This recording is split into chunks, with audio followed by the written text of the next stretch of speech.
Welcome to Crash Concepts, where the economy, energy, and the environment are explored. Up next, fresh ideas and insights into the factors that are driving the world and shaping your future. Presenting information you can't afford to live without, here's Chris Martenson. Welcome to this Peak Prosperity Podcast. I am your host, Chris Martenson, and it is April 4th, 2017, and I am sitting in a cruise ship. This is the first time I will have ever done a podcast from a cruise ship, maybe the last, who knows. And I am sitting here with Adam Taggart and G. Edward Griffin. This is just an extraordinary moment to be able to capture. And Adam and I have been on something called the Summit at Sea, where Ed is faculty, I'm faculty, Adam's faculty, and we've been presenting to a really curious group of people. Ed and his wife Pat and I and a number of other people had just a magic dinner last night. The conversation went everywhere. There was really no topic that could be left off the table because everything was up for grabs. We went pretty far, didn't we? We went pretty deep. I think by the time the staff was clearing every other table and sort of looking at us and wondering when we were going to go, you posed the question, so what is the meaning of existence? We'd finally gotten to it. We finally got to the basement, didn't we? Oh, so Ed, this is a real pleasure for me because obviously Creature from Jekyll Island was a book that really, if I hadn't read this, my seminal work in my life, the Crash Course, which is arguably the hardest, most complete work I've ever done, and I have a PhD, and I will tell you I did more work, more concentrated to get the Crash Course out, but it started with this book, The Creature from Jekyll Island, which I remember exactly where I was when I was reading it. We were at our summer place in Maine. It's on an island. There's very little electronic communication there, so I have books. Somehow this one came to me. I can't remember how I got it. And but anyway, this was my summer book, and my poor wife, I was yelling out every other page, like, you won't believe this, right? And she was like, oh, stop already, And it really, she will tell the story and say it pretty much ruined her summer vacation for her. And then next year she read it. Oh. And she was doing the same thing back. She's like, oh my God, you. But it was the learning how money, the mandrake mechanism, money creation, having had an MBA, having spent time in the business world, having gone through more education than anybody should, and not having run across such a simple concept. That's where it first dawned on me that there was a serious sin of omission in my educational upbringing. Sometimes they'll tell you lies, but sometimes they don't tell you stuff. This is one of those cases, I think, money creation.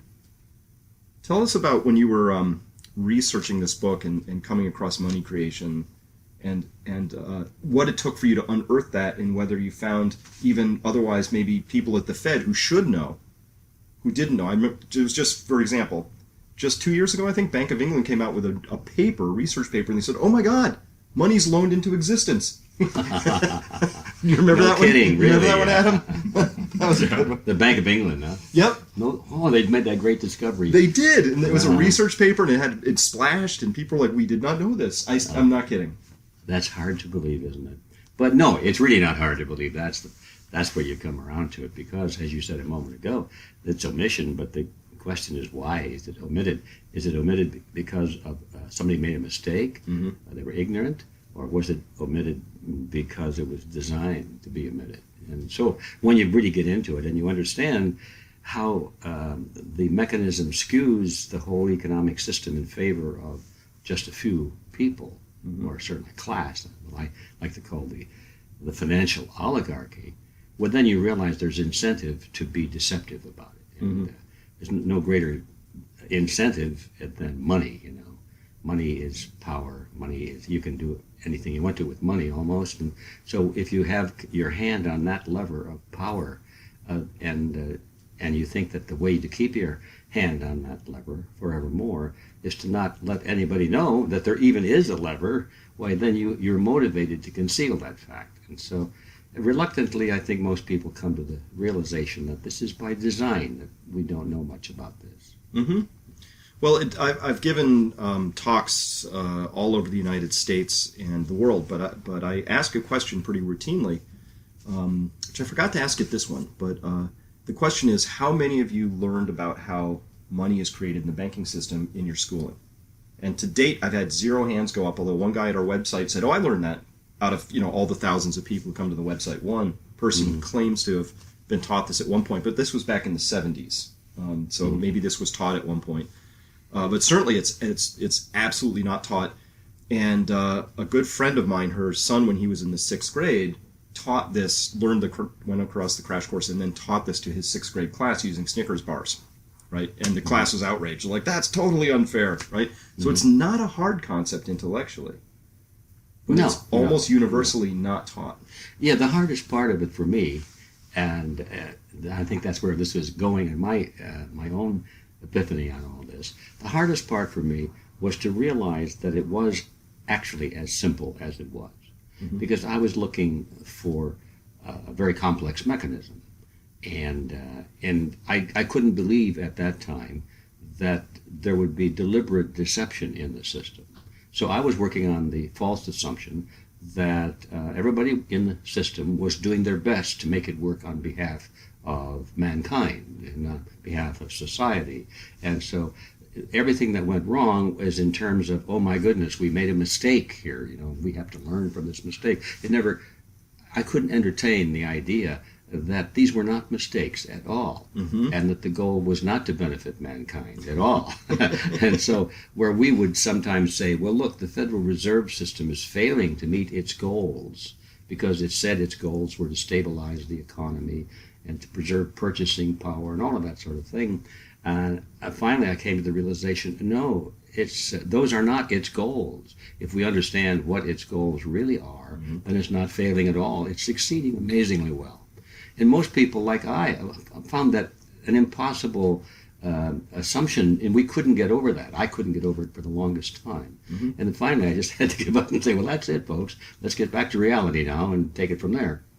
Well, let's talk about that reality for a second, because I consider you and I in the same business in the sense that it's just, here's some data, here's some facts, right? The Creature from Jekyll Island is nothing but a forensic examination of a period of time. Here's some facts. Some people got together and showed up at an island and crafted a secret deal that, surprise, really benefited them. Yeah. And really surprise. At the expense of other people. So this is the thing most people don't understand, is that the Federal Reserve, the way it's all packaged and sold, and you got Janet Yellen now all grandmotherly and all of this and that, is that the Federal Reserve cannot create real prosperity, but they can transfer it from one group to another.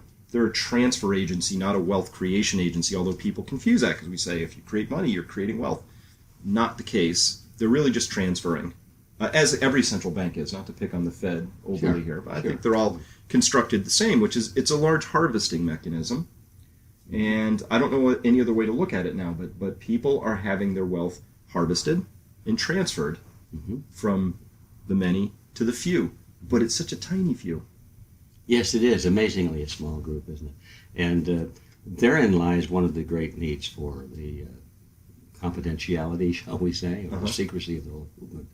And it's also one of the points that's hard to accept. And how is it possible that so few can control so many? And anyway, it's a challenge, and it's a great story. When I stumbled into it, quite frankly, years ago, many years ago, you know how old I am. Gosh, I go back before the printing press, certainly before the internet. Anyway, I had no idea about any of these things, and really not much interest in it either. But I became aware that I wanted to communicate something. I became very concerned about the United Nations, for example. You talk about taking the red pill and waking up to reality. That was my first epiphany, that the United Nations, which I had been taught in school, and through the media influence, I'd been convinced that the UN was our last best hope for peace. Now we're talking back in the 1950s, 1960s now. So when I ran across information about the UN being something other than that, and that it wasn't really in the interest of peace at all, it was in the interest of using the fear of war as a motivator to drive people into a world government which was based on a totalitarian principle. But the totalitarian principle was kept sort of underneath wraps. You didn't get to see that unless you really went exploring, and all you got to see was all the propaganda about peace and how we can put an end to war and how we can put an end to disease if we just have medical care delivered to all the third world countries, and all of the stuff that you think, oh, this is wonderful, let's do this. Yeah. Anyway, so I was aware of that, and so I was interested in conveying to others what I had discovered, and I decided I would make some little documentary films. That's what I was trained to do. I went to school in the field of communications, and I had worked in a television station. I've been involved in filmmaking. So this was my chance to put to work the skills that I had learned for something that I believed in. So that's where my track was back in those days. And I thought, well, all right, what'll my next little film be? And I said, well, what's important? Looking around, well, everything's pretty important, but money sounds pretty important to me. And I thought, what a shame that we have this thing called inflation. What a shame that a person works hard for $1, puts it away, saves it, and then when it comes time to retire, the dollar is worth 3 cents or a nickel or something. What a shame. Why is that? And I really didn't know, but I thought I'm going to find out. So I started to do a little research, and of course, any time you get on the topic of inflation, you cannot help it. All roads lead to the Federal Reserve System, or the central bank, whatever the country may call it. The mechanism by which money is created, and it's a question of supply and demand. And I'm learning all the way, and I'm hoping I can come up with the answer so I can explain it to others. Now, Ed, when was this? Well, what year are we talking? We're talking about my opening interest on that topic was probably about 1965, around in there. Give or take a year, I think. So I pulled together a lot of research. I had a couple of boxes full of research and books, and I did some interviews, lots of recordings. Things in those days were not so easy to, as I say, there's no internet, so you have to go to the library where they have books on shelves and read them and check them out. Dewey was involved. I don't know. Yeah, so it was a slow process. But it was a thorough process. You really got it when you went through all that rigmarole. So I got this information together, and other things came up, and I put it aside. I really never did produce that documentary. But I had my toe in the water. And some years later, I think it was about 5 or 6, 7 years later, a little group in Pasadena, California, it was a study group, run by, you've heard about the little old ladies in tennis shoes, This was the real thing. These were some little old ladies in Pasadena, and no, they didn't wear tennis shoes, at least not at the meeting, but I'm sure they did around the house. And they had a study group on taxes, and they asked me to speak because I'd been offering myself as a speaker, and they were looking for a free speaker, and I was on that list. And so I said, sure, I'd be happy to talk about taxes, but I don't really know much about taxes, except 2 things I know is that they're too high and I'm against them. Other than that, what can I say?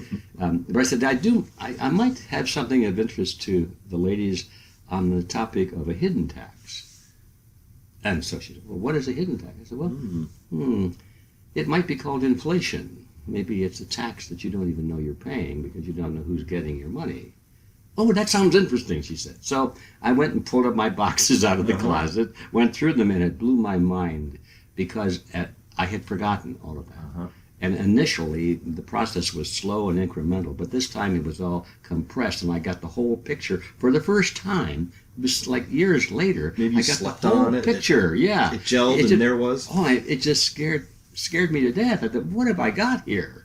So I put together the presentation, cobbled it together, and it was well received. And they said, well, that was great, Ed. You ought to put that on the road. Well, that's the one thing you should never say to a blooming public speaker, because he will put it on the road, which I did. I said, oh, that's good. I'm glad you liked it. So I polished it up, and I put it on the road. I started to give, interestingly enough, I called my one-day seminar a crash course on money. Yes, I thought you might find that interesting. I find that pretty interesting. I did not know that. Yeah, that was it. And I did that for about a year and a half, and it was very successful. But but toward the end of that period, I became aware of my total inadequacy to present myself as an expert on this. I knew a lot about the Federal Reserve by that time, But at the end of these seminars, people would approach me and they'd say, well, Mr. Griffin, I trust you. What do you think I should do? I mean, I only have a little bit of money. My husband died, and I don't know whether I should get out of debt or whether I should sell the apartment building I have because I have a lot of debt on it. What should I do? And I'm looking at these poor people and I think, you're asking the wrong person. I haven't the foggiest idea what you should do. And so I stopped the seminars, and I went to school. I enrolled in the College for Financial Planning in Denver. I didn't want to be a financial planner, but I wanted to be literate in the real world of money and money markets. So I got my certificate, and I learned about these things. And then I got serious about producing the book. And then it was 7 years following that of more research, and the bloody thing came out the other end. So it was a long journey, and I can tell you that had I known at the beginning how long it was, how convoluted it was, and how difficult it would be, I would never have started. Like all good projects. Yeah, this is not unique at all, I've discovered. But there were several points, Chris, where I gave the project up. I thought, this is too big for me. I'm just a boy from Detroit, I never went to school and learned anything about money or banking, and this is too big. And anyway, my conscience got to me, and I went back to it again. So that's the story. That's how I got from there to here. All right, so fantastic story. I'm so glad to have heard that. 5th edition of the Creature from Jekyll Island. What would you consider to be qualified pushback? Like, has anybody come forward and said, here's where you have this story wrong. Let us set you straight on this. Interesting question. The short answer is no. And that's amazing, because I thought when I finished this that I was about to commit author suicide, to take on a topic for which I was so ill-trained, such a complex topic, and one which I knew was highly controversial, and to produce a document which was offered as the authoritative topic and the dealing of the topic. I thought, man, some college professor or some banker is going to get hold of this and they're going to crucify me publicly, you know. I got it wrong, you know. And so I timidly put it forward, and I was waiting for the avalanche to come, and it never came. It never came.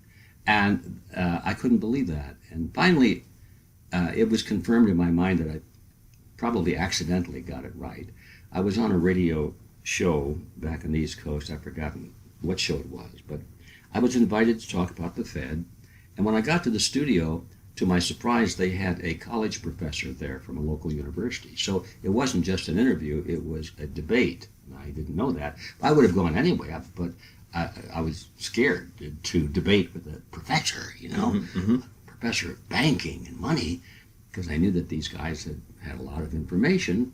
And so, anyway, the program starts, and he gave his spiel about, you know, the necessity for flexible currencies and all of, you know, the usual things, how the Federal Reserve is a benefactor of mankind and protects the monetary system, et cetera, et cetera. That was my turn to speak.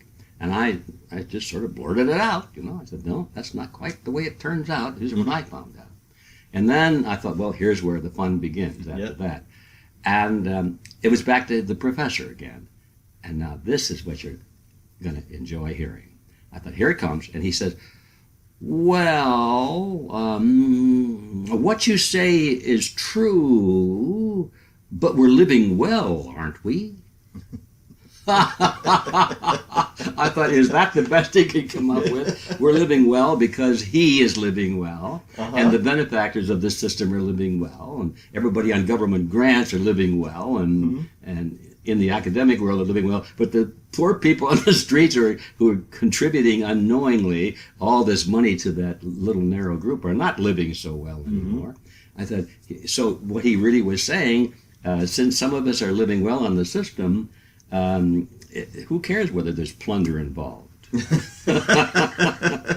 Well, and as you know, we have this other overlay, which is you can put a plunder system like this in place as long as resources are there to sort of plunder, and we're at this awkward time in human history when oil is getting expensive and will someday run out. And so we're going to discover this system that everybody's been reasonably happy with because there was enough plunder to share.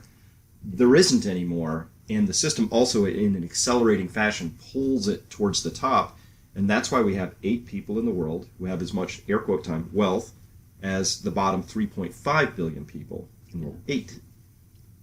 Yeah, so that's astonishing. I raised that earlier question about the pushback you got, and by the way, I have a sort of a similar story. My mom had invited me to talk to her Quaker group. This is 2009. The crash course had come out, and I was giving them the basic talk about how money is created. And this guy stands up in the back. He's a retired professor of economics and just yelled, "I've taught economics for 30 years at UConn, and you have money creation all wrong." And he just went on and on. I just let him calm down. And I waited, and I said, "Well, if I have it wrong," and I reached behind me, and I pulled out a comic book. The Federal Reserve creates comic books. Oh, yes. Did you know those? Yes, yeah. And I said, "You're going to have to take it up with these guys, because everything I just told you about money creation I got from the Federal Reserve, and it's in comic book form. Perhaps you'll find this useful." Right? Maybe you might understand it. So a year later, I heard from him, and he apologized, and he said, "I had no idea." Yeah, that's true. These people are not bad people at the rank and file level, but they're terribly misinformed. They've been through the educational system. I mean, they've been indoctrinated into a certain narrow point of view. So I've had that happen. I had one occasion where after one of my presentations, the host had a dinner for the sponsors of the event, and of course I was in the middle of this, and I sat next to a guy who is a bank auditor, okay, and he finally got around and said, "Well, he said, you don't really understand the complexities of how money comes in. Money is not really just created at all." He says, "Because you can't just create something for every asset, you have to have a liability." I said, "Well, I know that, but they create them both at the same time." "Oh, no, they don't do that." "No," he says, "I audit the books. This is my business, I said, "Well, I guess we've been reading different comic books." And anyway, make a long story short, a week later, I got a letter from this guy. He says, "You got me thinking." And I went back and I analyzed it, and he says, "Hate to admit it, but you were right. No, we do make it out of nothing." That's right. So here's why I went down this particular line of inquiry, because you write this book, it's super well researched, it's in its 5th edition, and there's been no substantive real pushback to say, here's how you have it all wrong. You and I have lots of experience where we've been able to open people's eyes and they go, "Oh yeah, that is how it works," right? Mm-hmm. Well, if you can bear this, I just want to read from your Wikipedia page for a second. Oh yes, I can bear it, but hardly.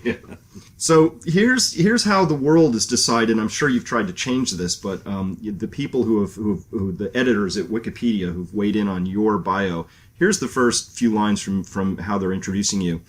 G. Edward Griffin is an American far-right conspiracy theorist, author, lecturer, and filmmaker. He is author of The Creature from Jekyll Island, which promotes conspiracy theories about the motives behind the creation of the Federal Reserve System.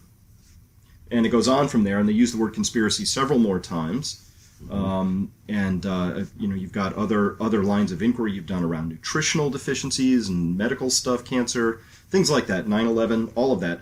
But how is this possible that you have a book that nobody can have, that's been out for a long time, in its 5th edition, there's no qualified pushback against this, and somehow it's promoting conspiracy theories? What do we make of this? Well, we make of this the fact that Wikipedia is vulnerable to outside influence by what they call trolls. Mm-hmm. That would be a good topic for somebody to write a book on. If I had time, I would love to do a book on Wikipedia. But it's another one of those things that aren't what they appear to be. Now, Wikipedia is fine on I guess, scientific information or historical information, as long as it doesn't impact on the control mechanism of this elite that we're talking about. Mm-hmm. Now, once you get into those areas, then Wikipedia becomes the lapdog of those forces. Because all of the major corporations, I think that's fair to say.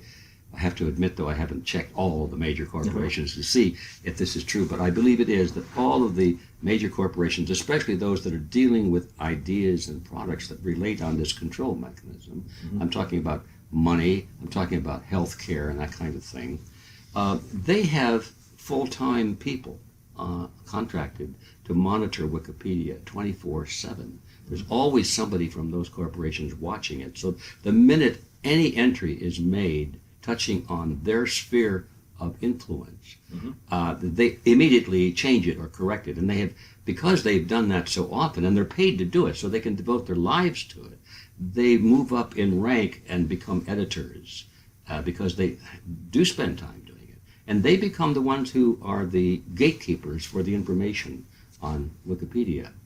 I learned a lot about that because this was about 2 years ago. I was called on the phone by a lady. I won't mention her name right now, but I hope that I would like to have her participate in our Red Pill conference coming up. Talk about that later, maybe. And I'd like to have her come out publicly and identify what she told me. But anyway, she's an editor at Wikipedia, and she said, "Mr. Griffin," she says, "I'm an editor at Wikipedia," and she says, "A friend of mine, another lady, and I have become involved." She said, "I don't know if you know it or not, but we've become deeply involved in a controversy among the editors at Wikipedia." I said, "Really? Over what?" She says, "Over you." Me? Why me? She said, "Well," she said, "we didn't know anything about you, but we thought when we saw your biographical information, the way it was being changed, we thought it was curious. So we started to look into it, and we thought that it was very biased on the part of a small group of other editors in our organization. So we started to challenge it." And she said, "If you're interested," she said, "it's all on the internet. Most people don't know, but the challenging mechanism by which one editor challenges the other is all available if you know the codes to get into the back room." Yeah, so she gave me the codes. I said, "My gosh, this is a roaring fight going on." And we're calling each other names and everything. It was like a cat and dog fight over me. I thought, well, that's interesting. So anyway, she lost the battle. She and her friend were told that if they didn't drop this line of argument, they would no longer be qualified as editors. So, really, yes, their whole editorship was on the line. Their whole thing was on the line because they weren't conforming with this powerful block that was there. So I'm sure there's a lot more to it than that, but that was a very eye-opening experience for me. I just had to back away from it because I have no control over it. I've never made an entry on Wikipedia for my biography. Everything that's up there was done by others. Right. And initially it was done by people who were favorably impressed by my work. And then the trolls saw that, and they had to change it immediately. And what you read a moment ago is the result of that process. So let's talk about that word conspiracy for a minute, because it's bandied about. It's usually a conversation stopper in America. Right? Somebody, "Oh, you're a conspiracy theorist." Done. That's somebody's way of saying we no longer have anything more to talk about. Yeah, because you're crazy. Because you're crazy. Yeah, right? It's a way to marginalize. Your logical processes are seriously impaired. Yes, because we know there are no conspiracies, right? Right. Well, that's the thing. I'm not a conspiracy theorist, and I try to avoid the word conspiracy for the reason you just mentioned. It's not necessary. But when you're called a conspiracy theorist, you can't avoid the word. You have to deal with it and confront it. So I deal with the concept of conspiracy a lot. First of all, my reaction is that most major events of history have been the result of a conspiracy. Conspiracy is the most common component of history that you can imagine. Everything, especially when the stakes are high, the higher the stakes are, the more motivation there is for groups to band together and conspire together to deceive and overpower their opponents so that they can have access to the spoils. This is the motivation for conspiracy usually. So if anybody that says that they laugh at conspiracies, "Oh, there's no conspiracies," I feel sorry for them. Because it means they've never read a book. They've never read a history book, that's for sure. And so anybody that can take the position that conspiracies it's absurd to think that they exist, they've never read a history book, they've never gone to a courtroom. You can go to any county courthouse and sit there as an observer, and I'm going to guess that maybe a quarter of these trials, I mean, not traffic court, but I mean, they involve conspiracies of one kind or another. This is what the courts are full of, is trying cases of conspiracy. And so conspiracy is ubiquitous, it's everywhere. And the higher the stakes, like as in government, which means high, the motivation is for conspiracies to exist. So then we come to have to deal with it somewhat logically. Well, what is a conspiracy? Most people don't really know. So what's the definition? What? Well, most dictionary definitions have certain components. They're not all in agreement, but they seem to agree on the fact that a conspiracy is when two or more people come together and they use methods of deceit and deception to achieve a goal which is unethical or illegal. Illegal or unethical. Those are the three things. Mm-hmm. And that's a conspiracy. All right, so we're talking about the Federal Reserve now. Now, we're not talking about the pharmaceutical industry, and they're pushing drugs that they know are going to kill people, but they hide the information. Mm-hmm. We're not going there today. But anyway, let's just talk about the Fed. Okay, is there two more people? Oh, yeah, there are two more people. There's one down. Do they use methods of secrecy?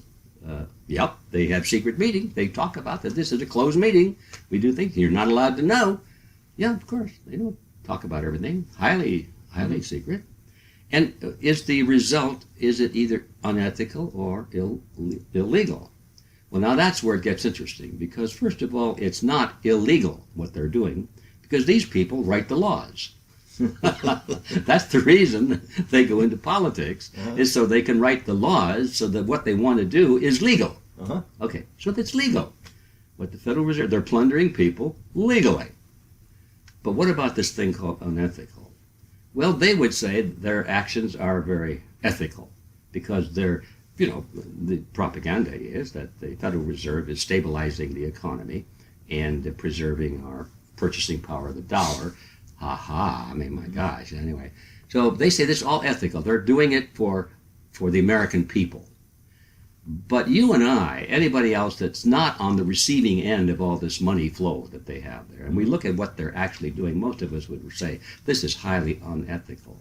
So even though they escape the definition of conspiracy according to their definition of ethics, I think most people, if they really understood what the Federal Reserve is doing, would say that's unethical. And therefore you have the definition of a conspiracy. Now, I don't insist anybody call it a conspiracy. I don't care what they call it. Just call it a group of people who know what they're doing and they're plundering us. And it's not so much a conspiracy anymore. They write about it and so forth. It's all out in the open. So the word conspiracy has a very limited utility in this discussion. Yeah, so, it's just astonishing to me that, so first, my view is that the word conspiracy and then the term conspiracy theory has been a marketed product of probably, I think if we chase it back, the documents I've read said that the CIA first promoted that as a way to begin marginalizing people who were looking into JFK's assassination, because they wanted a way to begin to take people and make them fringe. And so this began in the 60s. And they were doing this the documents have come out where it's very coordinated, and they're working with the New York Times and the Washington Post and other outlets to begin inserting this theme, and it took off, and it's still it's really to this day we're living with the product of that, which becomes the showstopper. But when we dig into it, so like when we look at what happened with the Clinton Foundation, for instance, where Saudi Arabia would give $25 million to the Clinton Foundation, and then, whoops, here came this arms deal, right? To me, I see enough of those in a row, and I go, wow, there's enough smoke there for me to say this is highly unethical, illegal behavior that was happening in that particular case, because you would see quid pro quo, money for favors, right? That happens all the time. Yeah. So I remember there were a couple things that caught me. One was reading about, it was Wall Street Journal, and they're very rare articles that come out, but there was an article where a guy had been allowed into the trading floor of the Federal Reserve in the Eccles building. And this was Liberty Street, so this was New York. And he talked about how there were these people, these Fed staffers, who could pick up a phone, and there was only one person on the other end. It was one of those phones where there just goes a single line, and it would go to the J.P. Morgan trading floor. And they were trading bonds back and forth. So J.P. Morgan is right on the front end of all this information. Then you skip over to J.P. Morgan's 10Q profit and loss statement, and they say, oh yeah, for no good reason, we had 200 trading days last year. We didn't lose money on any one of those days. We made money every single day. So they have a bat phone to the Federal Reserve, and they're making money on every single trade. So what I take from this is that when I see something like that where the Federal Reserve is busy buying stuff using money printed out of thin air, and the people on the other end of the phone like J.P. Morgan are turning in 100% win ratios and making air quote making millions and billions of dollars off of that. That feels unethical to me because that's different flow of information than I would have access to, and they are. It's certainly, if we can't call it a conspiracy because people don't like that term, what else would we call that? Plunder. Plunder. Legalized plunder. Uh-huh. That's what it is. Uh-huh. All right. Well, so here's some speculation then. This has bothered me for a while. I'd love to get your perspective on this. So the markets have been going up and up and up, and we know that the Bank of Japan is buying and intervening directly in their equity markets and also other markets, and they do that specifically on down days. We know the Swiss National Bank, because they report it on their balance sheet, major holder of shares like Apple and other U.S. stocks, big name stocks. Federal Reserve, in theory, is not allowed to participate in the U.S. equity markets, but Superstorm Sandy comes along, and the New York Fed, in response to that, air quotes, said, oh, we have to make sure that we couldn't get caught by something like that again. We're just going to move these trading offices just somewhere else. So they moved them to Aurora, Illinois, which is where the Chicago Mercantile Exchange has all their servers. And the Chicago Mercantile Exchange is where we do puts, options, futures, highly leveraged vehicles that are specifically across commodities and equities. And that's it, right? Well, bonds is part of that equity sphere, I'm thinking. So that's it. Bonds, equity, highly leveraged stuff. And the New York Federal Reserve just accidentally moved their stuff there. And meanwhile, the Chicago Mercantile Exchange, I could pull it up, they have something called the Central Bank Incentive Program, the CBIP, where because central banks are such good customers of theirs, they've given them volume discounts, and this is on their website. So I'm sitting here squinting at it going, our markets mysteriously get rescued all the time whenever they have a little down day. Central banks have preferred incentive buying programs at the Chicago Mercantile Exchange. The New York Fed moved its offices to Aurora, Illinois, in theory to escape the next Superstorm Sandy. Yeah. How would you put those dots together? Legalized plunder. Yeah, it's obvious, isn't it? These things don't happen accidentally, and it's always to the benefit of a certain group of people, Yeah. And the idea that the Fed has got a line directly to a bank, let's just whether it's Morgan Chase or whatever, this is not cross-pollinating at all because the Fed is the banks. See, this is the thing that threw me in the beginning, is because I thought, well, how does the Fed affect the banks? And I realized, oh, wait a minute, the Fed is the banks. It is a cartel of banks. That's what it is. Mm-hmm. And so it's a nerve center it's like a trade union for banks. It's just a way of simplifying it. Okay, that's a good way to look at it. So when the Fed, which is the bank cartel, calls one of the banks, it's just calling itself another department of itself. It's a unity operation. Mm-hmm. So that's another hard thing to get around in your mind because it's so different from the way we perceived it originally. Right.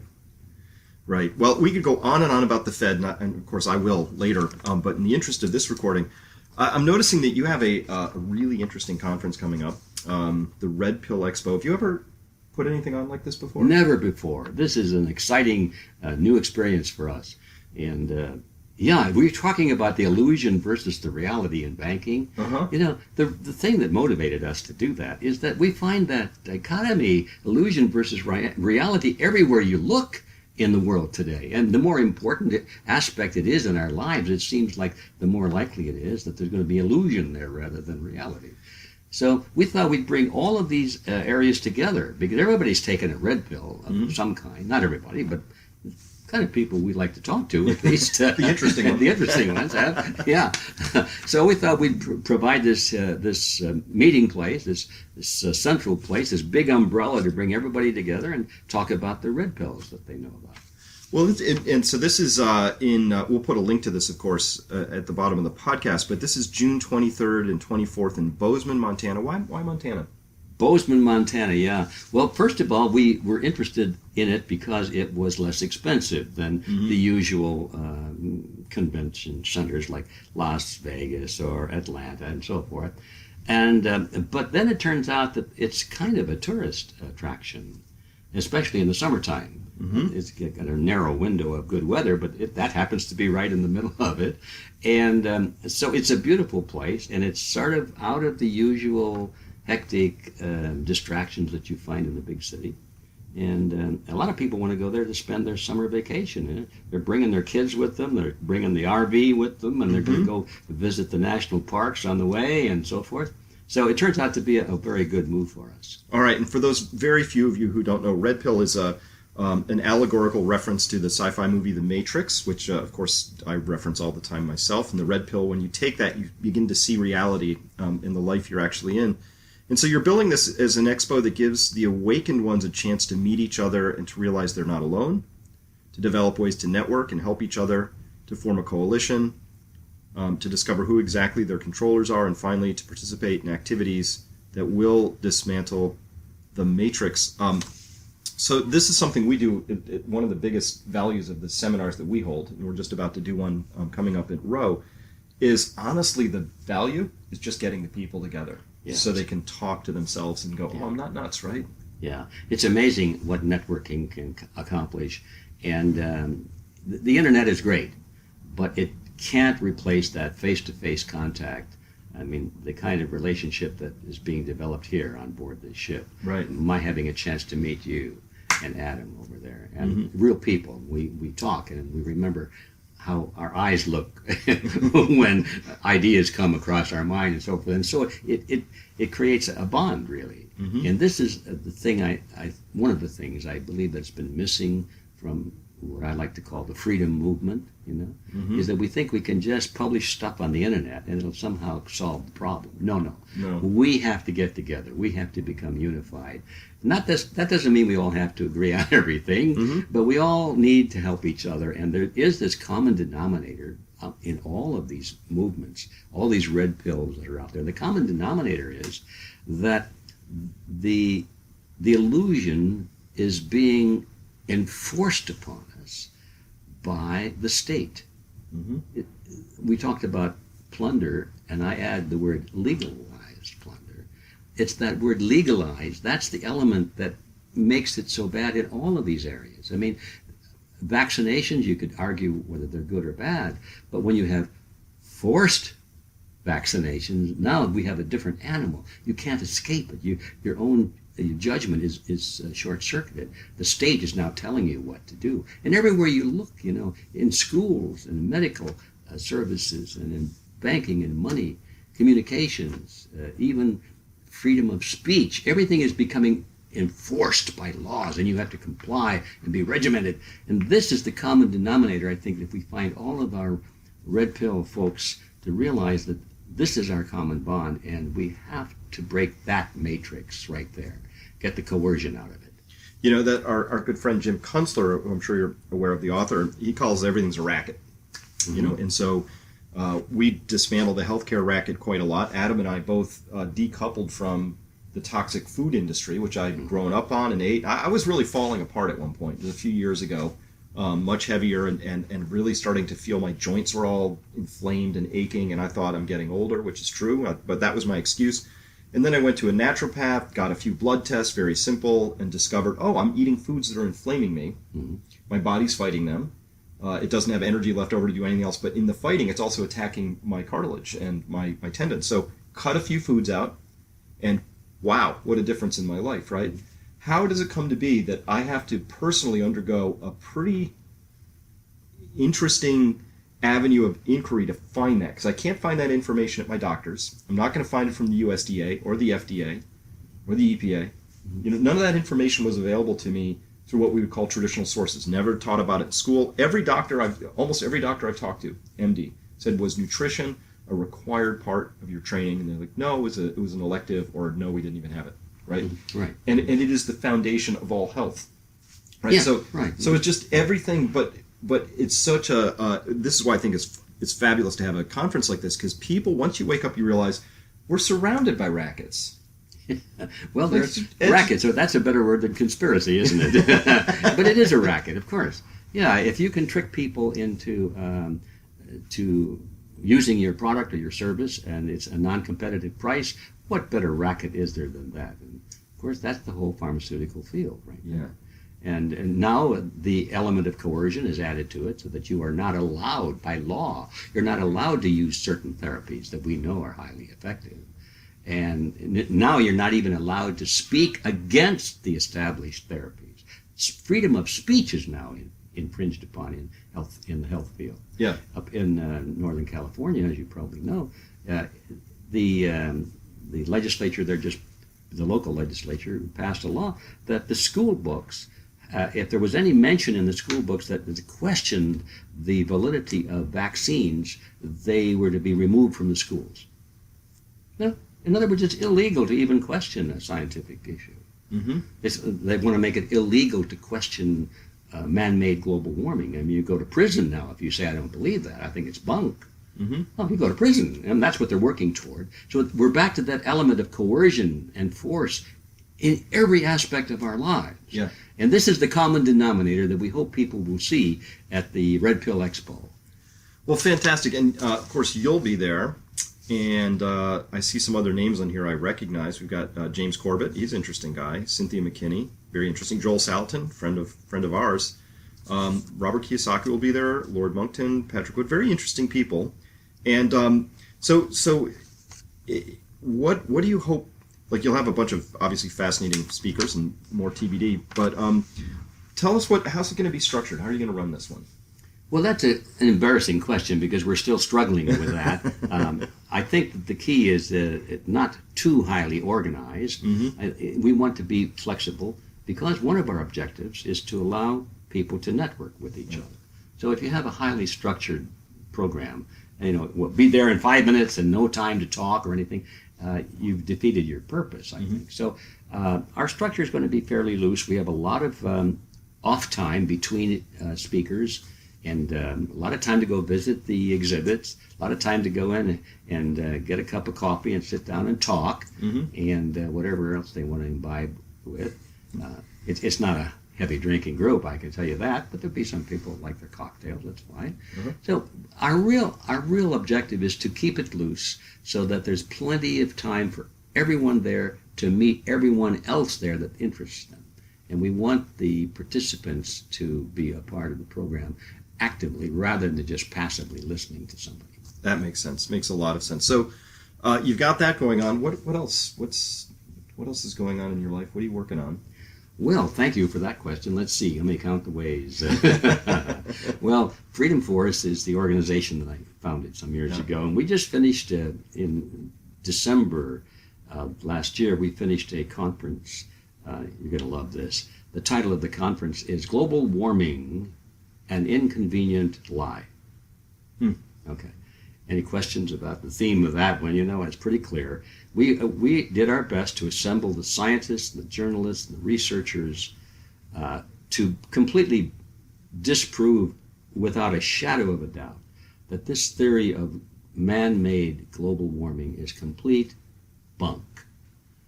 It's what's your word for it? It's a racket. A racket. That's it. It's a racket. I wish we had used that word. It is a racket. It's a political racket to scare everybody into meekly accepting carbon taxes, more government rules and regulations. They just passively say, well, we got to save the planet, so whatever you guys want to do to us, I guess it's okay. That's what the racket is. And I think we knocked it out of the ballpark. And we recorded it. And as a matter of fact, next week we'll be delivering, or maybe 10 days from now, we'll be delivering the DVD set on that. So and we'll be broadcasting it, by the way, on the internet free. So it's not just about the money. Of course, we got to pay the bills like every operation. Sure. But we will have it broadcast for a week long on the internet. And so if anybody wants to know the time and the date of the broadcast, just drop me a line, and my email, let's see, which one shall I use? The one that would be the best one will be, let's see, GEG@freedomforceinternational.org. Okay, GEG@freedomforceinternational.org. Yeah. Mm-hmm. Okay. GEG, those are my initials. Got it. And so was this a fact-based tour? A what? This dismantling, looking at global warming. Was this fact-based? Oh, absolutely fact-based. Yes, it's very scientific. And it's not. We were talking about the simplest concepts. They're difficult because they are so simple. we're expecting it to be more complicated, and we don't. We say, no, that can't be that simple. But it turns out to be true in this case of global warming as well. Let me just give you one little factoid. Okay. We're all worried about CO2, right? Carbon dioxide. Oh, that's the killer. Well, it turns out the scientific evidence is as clear as the nose on my face that CO2 is a life-supporting gas, and we'd all be dead without it. And as a matter of fact, historically, when they go back over a million years, you can tell what the content was by looking at the fossils and so forth. We are now at the lowest level of CO2 in the environment that we have ever been. Actually, it's dangerous. We need more CO2 in the atmosphere now because we're pushing the threshold of maybe human life and animal life is going to become ill because we don't have enough CO2 in the system. So, and this was shocking to me. I said, that can't be true, you know? Well, it is true. And the evidence is there. They've known about it. It's in the textbooks, really, if you want to go back and look at it. So that's just one little thing. For example, we have college professors talking about this. Mm-hmm. We have a professor that came from, that's at the University of Canada, one from Princeton. I mean, and we have a scientist, astrophysicist, scientist that works in that field all the time. And these guys are top of the class. They must have been taking some professional risk, though. They all are taking professional risks. To attend this, right? They did, and they're right up front about it. Mm-hmm. Mm-hmm. It was interesting. We have a climate change thread on our site, which is we've got people both for and against, and it's really well moderated. It's one of the few places I've seen on the web where it's pretty fact-based, and people are going back and forth. Mm-hmm. And every so often we'll have somebody comes in with belief-oriented material, which we don't allow. We don't do belief-oriented on our site. If you either believe one way or the other, that's not helpful to this conversation. But if you can bring your facts, what are they? Mm-hmm. Because that's how science actually advances. Of course, yeah. That's how we learn things. Yeah, and so isn't it interesting then when politicians start passing laws and saying you just keep your facts to yourself because they lead to the wrong conclusion, and we know that that's a wrong conclusion. So any facts that you bring are not allowed. So the belief system then overrides the fact system. Yeah.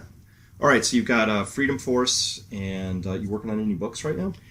Well, yes, I always have been working on a book, it seems like, and the next one I'd like to finish soon, I hope, is an idea whose time has come, and that'll be about Freedom Force International, mm-hmm. and the theme there really is that we talk about all these problems, but what's the solution? If you don't have a solution, mm-hmm. and I'm here to tell you the solution is not write your congressman, because half the time your congressman is part of the problem. The solution really, if you want to cut to that, is replace your congressman. Don't write to him. He's already lost. Mm-hmm. You've got to break the system up so that the puppets of the controlling groups are no longer in positions of power. As long as they're in positions of power, we cannot turn this around. So that's one of the reasons that Freedom Force has a couple of interesting mottos.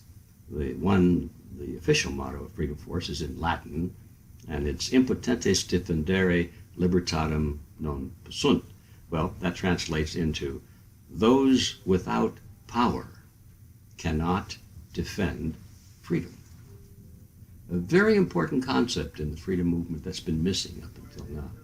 And the reason it's been missing is because we don't like power. We're opposed to power. But so that leads to the dilemma. How do you replace power if you don't have power?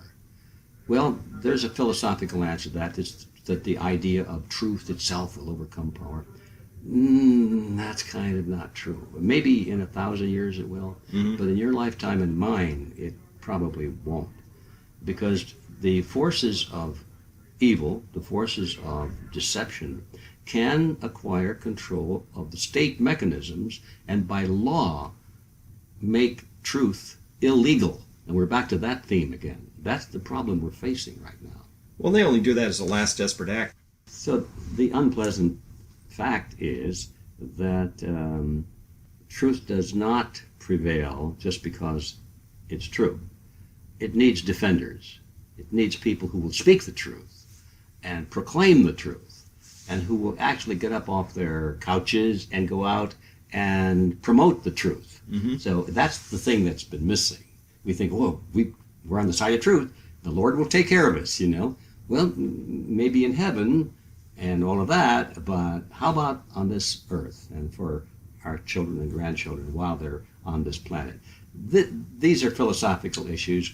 Most wind up with the same conclusion that I have, and that is that we all have this drive, this motivation, this instinct, if you will, to be on the side of virtue and truth.